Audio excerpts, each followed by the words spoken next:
Good evening, good morning, good afternoon, my YouTube family, whenever you're watching this video. First, I want to say hello.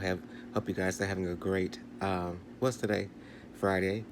Hope everything is going well for most of you, or many of you, or all of you. um, please like the video for me. Please subscribe if you haven't. To my subscribers, thank you. I honestly do appreciate you, and I thank you for your support ever since I came on talking about my father and showing going through his health issues and his passing. You guys have stuck with me because I couldn't be here almost 24/7 like many. So I thank you. I appreciate you greatly. To my new subscribers that may be coming, thank you. In the future, to ones I've gained, thank you. To the ones I've lost, I'm sorry I couldn't keep you entertained. But hopefully at some point you'll see something in me or see something in one of the videos that comes up. And you may want to decide to come back. Who knows? But thank you for the support that you did give me while you were here. I'm going to get right into this. I have to say, Rico, please. No, no, no, no, no, no, no. No, Rico, please. This is not a bashing of Rico. Let me say that first. By no means, in no way, am I bashing him. Am I rebuking him? Am I disrespecting him?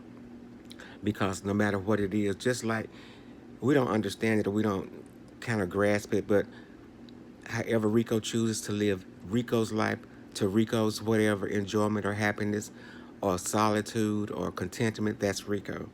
And so if that's the way anybody, however you live your life, want to live your life, that's your life. And it's not for me to come and poo-poo on it. I may not disagree. I may not agree with it, but it's not for me to poo-poo on it. Because number one, I don't know what's going on in your mental faculties. A lot of things really do take place when it comes to how we live and how we think and how we move around and all of that. So I'm not coming to do that at all. And I think part of this may uh, make some of you angry. What I'm coming to say is, Rico, is um, at some point, and I'm not trying to say you don't, but at some point you really do have to love yourself and appreciate yourself just for you. Um, I know a lot of people may say it and a lot of people may, voice it, but in all honesty, the only person who will truly love you is you. The only person that would most of the time have your best interest at heart will be you. And if you're blessed to have parents to do that, God bless. Siblings, God bless. I no longer have parents to do that. So, I learned years and years ago, if you don't, you've got to come to a point where you're accepting of yourself, loving yourself. And if there are circumstances within your life or within your area that's causing you not to, do I have the necessary tools to make the adjustments to change that? Because I don't think, well, I'll say this, I don't think there's anybody who truly just wants to be unhappy all the time or just struggling to survive or to live. At least I wouldn't. I remember one time this pastor rebuked me because I told him the quality of my life, I wish that was better. Not the quantity, not to have more things, but just the quality, of my life, to have more joy and peace and contentment, you know. And he was saying that's wrong to say, and I don't think it's wrong to say, so I never went back to his church. I was bad about that. But anyway, I just, after hearing, whatever I heard, I was just amazed um, at you can't love yourself and you're harming yourself any type of way, whether it be verbally, physically, medicating, whatever. You're searching for something and you need to find that so you can have some measure of peace.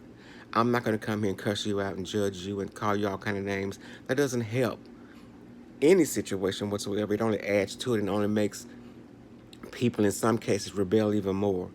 Um, my concern for you is that you deserve to be happy. You deserve some measure of joy. You deserve some measure of peace. All of us do. And so I wish that I really do wish that on you. But let me point out something, and most of you, this is where you're going to get angry with me. When Rico stated he doesn't take his medicines, and when he does, he takes it with alcohol, which makes it null and none effect.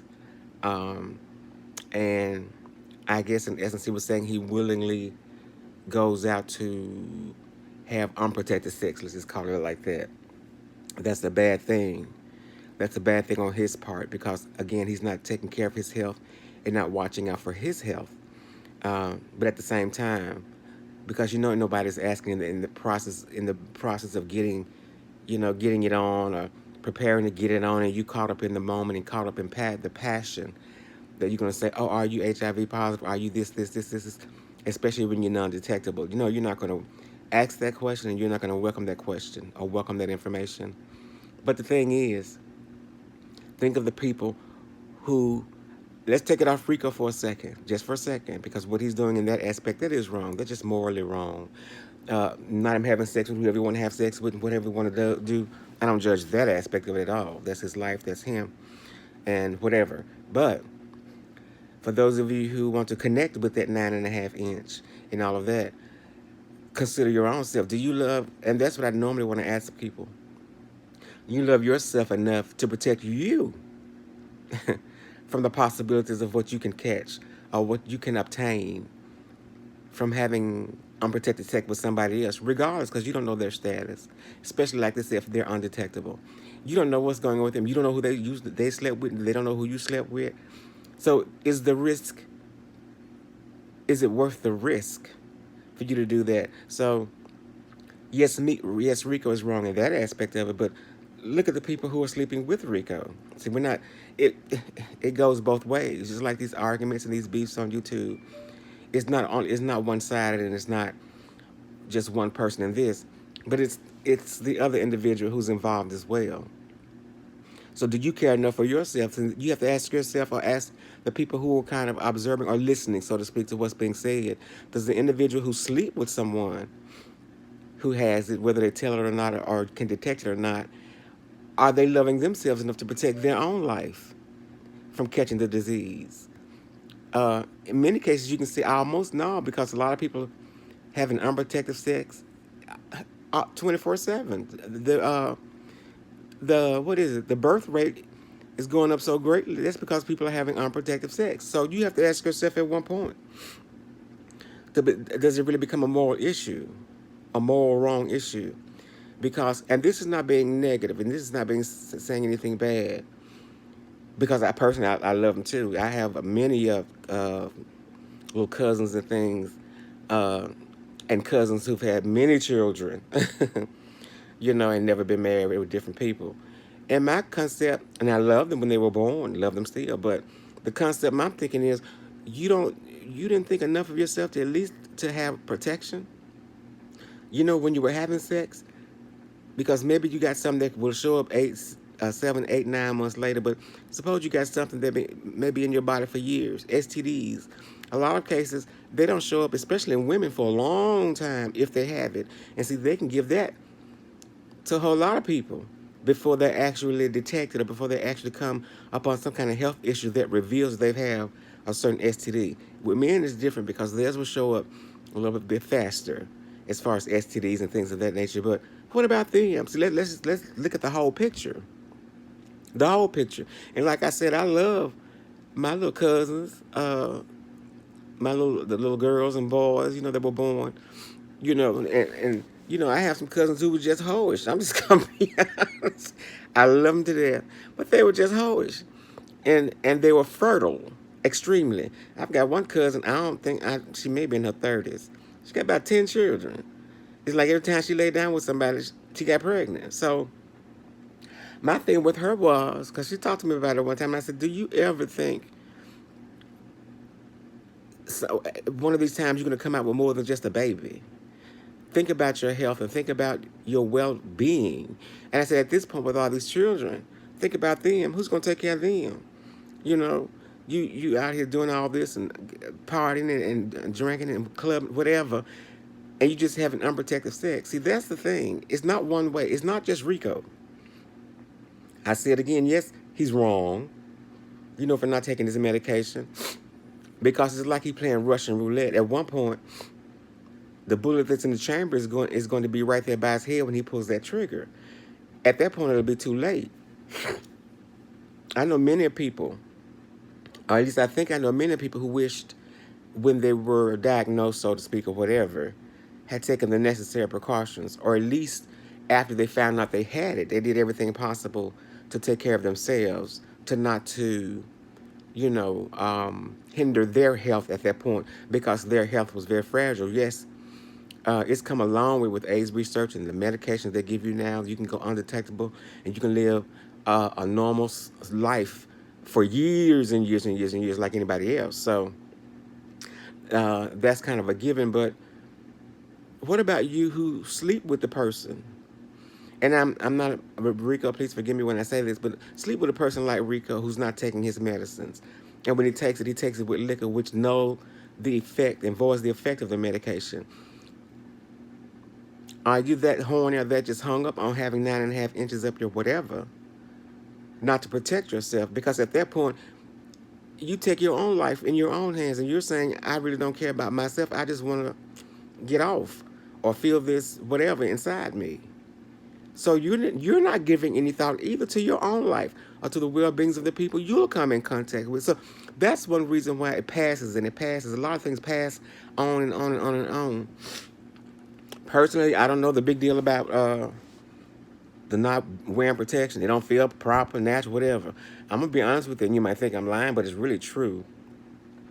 I won't get into the whole thing. When I started my spiritual journey, so to speak, or began to want to change some things in my life, all the friends I had at that point, I stopped seeing them. I changed my phone number. I didn't move. I just changed my number because I felt like if I was going to do this thing, I needed to do it right and give it my all, so to speak. At that point, I didn't go out. I didn't club. I didn't date. Nothing. I cut everything off.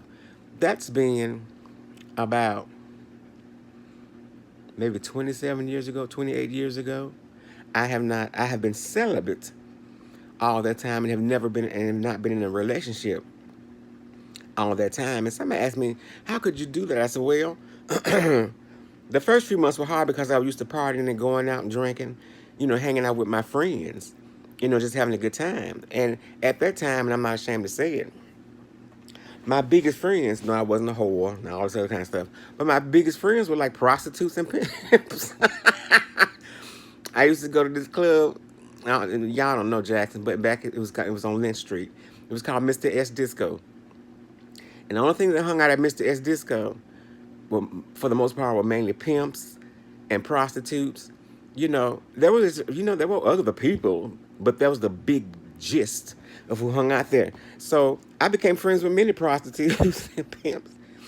And the reason I guess I connected with them so greatly because they were just real. They were authentic.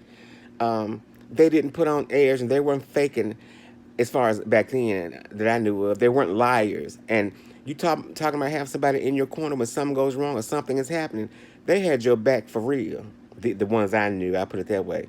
I mean, anything won't go wrong. They were there, even the pimps. So my biggest friends back at that point were pimps and prostitutes. So it was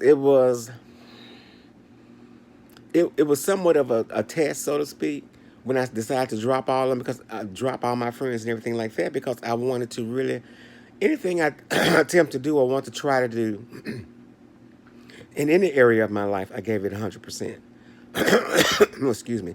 Or at least I tried to give it 100%, because I can't say I gave it 30% or even 50% and said, well, I tried, it didn't work. No, because I didn't put my all into it. And so that's what happened. But once that went on, I got into the church. And like I told you guys some time back, when you get into the Church of God in Christ, apostolic churches or Pentecostal churches, they had church literally 7 nights a week. You were never not in church. I can honestly say that. So for the first 10 years, I was in church from Sunday to Sunday. That's counting all the days in the week, every day for about 10 years. That was my whole thing and my whole makeup. So after them 10 years, it became like it wasn't even a thought about a relationship or having sex or anything like that. Because at that point, I had conditioned myself and I was so wanting to get to know this God and this Holy Ghost, blah, blah, blah. So it's been about 30 years since I've been in a relationship and since I've been with anybody. I know it's been 30 years. Yeah, probably 30. And somebody asked me how I deal with it now. I said, well, the sex part, it's not an issue. I don't think about it at all.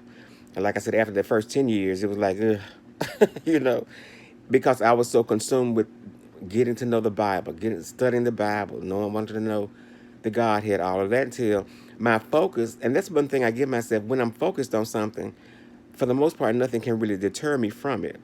I'm focused and I'm on that, and I give that everything that I possibly can. So, but after 10 years, it was like it wasn't a thought. Now, the biggest thing I deal with sometimes now, but even that's not a full time dealing. Is sometimes I'm lonely, um, because I'm at that place where most of my life, people took it up, like taking care of my parents or taking care of this or just working and getting some things I wanted to get and just, working towards certain goals. So now that I've kind of reached those goals, with the exception of maybe two or three because my father passed, I have all this extra time outside of working. I think that's why I compensate by working so many hours. But I have moments when I'm alone, but they're so far and few between. It's not like I'm just sitting here crying and boo-hooing and wailing about not having somebody in my life. It's not like that. There are just moments when everybody wants somebody there. Well, I want somebody here, but that's, like I said, that's so far and few between. But my concern is not just for Rico, but it's for the people who Rico uh, sleeps with, so to speak. Because if they're not taking the necessary precautions to protect themselves, then they're just as guilty. When you think they're just as guilty as he is, because I'm sure he's not putting a gun to nobody's head and threatening them to have sex with him. It's willing and consensual. So what happens is when they have unprotected sex with anybody who may be positive and not taking their medications, et cetera, then you're endangering your life. So the question would become then: do you love yourself enough to not put your own life in danger? And then it's somewhat selfish because after that, that person's not the only person you're going to be sleeping with, especially if it's a one night stand type of thing or just every so often. You're going to be going to somebody else and having sex with them. Are you protecting yourself? And are you protecting them? And then the next question is, are they protecting them?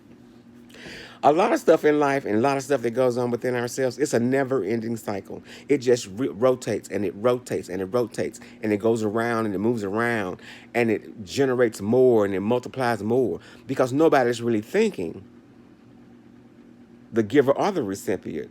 So I have to look at those people as well to say, what is it about you that will make you go to sleep with someone or have sex with someone and not protect your life and not protect your best interest?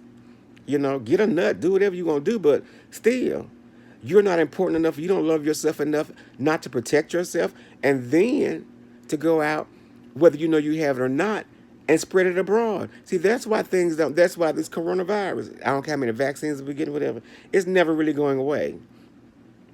Because you've got people, I don't want to wear a mask. I've been medically uh, released from wearing a mask. Please, give me a break. You can't go in the store for 5 or 10 minutes, however long you're going to shop and not put a mask on. So at that point, you're risking yourself, your own life. You don't care enough about yourself to protect yourself from it, let alone the other people who may be around you, because you don't know if you have it. It's asymptomatic for the most part in a lot of people until it actually becomes full blown. And in some cases, that's too late because some of us are not all that healthy as it is. You know what I'm saying? So you have to think about those things. But I know when we come to YouTube and we come to this particular area of YouTube, it's easy for us to attack certain things based on what people say and what people do. But do we really look at the big picture of it all? Because even, yeah, he said he's not taking this medicine. And yeah, when he takes it with alcohol. Yes, that destroys the effect of the medication altogether. So it's like you're still not taking your medication. But the people he sleep with, what are you doing? Do you care enough about yourself to at least say to yourself, well, you're going to have to put some on, or, whatever, however you're doing it, whatever you're doing, I've got to protect myself and my health. You know, I love myself enough. Yeah, we gonna get it on, but I'm not catching nothing in the process of trying to get on and get some enjoyment. So, I'm not gonna say I feel sorry for anybody. Because people don't want. A lot of people say they don't want sympathy, but in essence, the way they're living or carrying out their lives, and sometimes, you have to know they really do. But I'm not going to badger him, beat him, or whatever, because it works both ways. Whereas he's not doing whatever with his medication, and whereas he's sleeping with whoever he wants to sleep with unprotected. If I'm just using myself as an example, if I was a person that was going to reciprocate or sleep with him, it would behoove me to, if he's not going to protect me to protect myself. Because, like I said, it's consensual. Nothing's being forced on you. So look at this thing both ways. Yes, Rico is wrong. Yes, yes, and not just him. It's a whole lot of y'all don't know. It's a whole lot of people out there, and some people, uh, they're on the medicines, but you know they're detectable. And when I say detectable, they can go be tested, and the T cells, whatever, could be certain counts. I'm not really sure how that works, but do you? And if they sleep with someone, aren't they doing the exact same thing? And aren't you putting yourself again at risk, and putting people you connect with at risk? And then it just spreads and it spreads and it spreads. That's why people don't realize, and I said it again, a whole lot of things are not going anywhere, health-wise, disease-wise, illness and sicknesses-wise. And see, we can't point the finger at one person who's the carrier or the giver. But I have to point the finger at myself. I don't care enough about myself to be the receiver. And at least have enough love and concern for my own health not to want to catch anything. No matter how much enjoyment I want, I still need to be safe and precautious, because this is my life at this point that we're talking about. So I just came back to do this little quick video.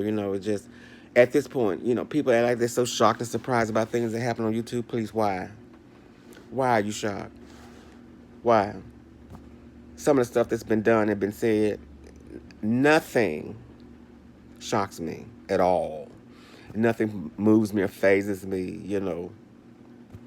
because that saying, y'all like to say, it is what it is. It seems to be the favorite quote in this particular era of YouTube. But just think about that. I'm not saying it's right by any means. Let's get that fact. You all want to take narratives, and you all want to take things and spin them around and lie on them and make a joke about them. But the thing that's odd about that too as well, until it knocks at your door, you really don't give it a thought. Not a serious thought. You really don't mull it over in your head. It's only when something is close to your door, or right there at your front door tapping, that then you want to get serious about it, and then you want to proclaim certain things. This happened before they ever knocked at your door, though. So a lot of things shouldn't have to affect you personally for you not to really think about it and care about it at some point. But anyway, that's what I came to say. Came to voice on that. I heard the Rico deal and heard Rico, and I thought, no, don't do that. Please don't do that. I can't make you love yourself. I can't make the things that's wrong or whatever is wrong in your life. I don't know. I can't make those things right. But don't willfully put yourself out there to be, in essence, an angel of death. Because the end results of this disease, especially if you're not taking care of yourself, not doing the necessary things you need to do to become better, or at least become stable, death is imminent. As far as in that particular area, it's imminent for all of us, but I'm talking about a particular thing like AIDS. So I just came to say that, and I hope you guys aren't really pissed. I can't change my views on that. It's two ways. It's a two-way street. It's just as wrong as the giver as it is the one who's receiving, or the recipient. Because at some point, the recipient will also become the giver. And there'll be a new recipient. So it'll just keep going and going and going. So anyway, I hope you guys liked the video. Hope you guys like my perception and my thoughts in this particular area. Again, please like for me. Please subscribe if you haven't. Thank you to my subscribers. You guys have a beautiful, prayerfully beautiful weekend. Know that I love you, but God loves you so much more. He really does. Be blessed. Bye-bye.